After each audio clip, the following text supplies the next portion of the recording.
Mehr bor yurtda mo'jiza yashaydi.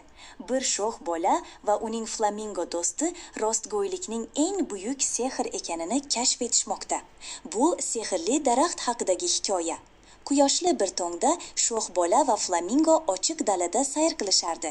Ular har doim birga yugurishar, kulishar va yangi sarguzasht izlashardi.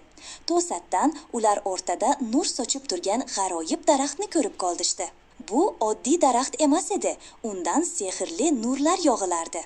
Daraxt tovush chiqardi. Bolajon, men seni taniyman. Bir tuxumni o'g'irlaganingni eslayman. Sening tilaging bor, ammo rostini aytsangina u bajariladi. Bola jim qoldi.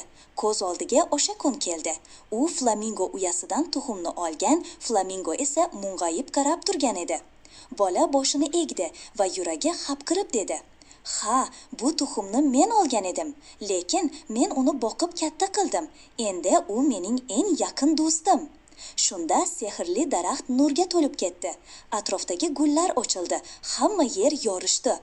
Daraxt shunday dedi: "Sen haqiqatni tanlading va bu chin mehrdir. Bu esa eng buyuk sehrdir." Bola va flamingo osmon uzra uchishardi.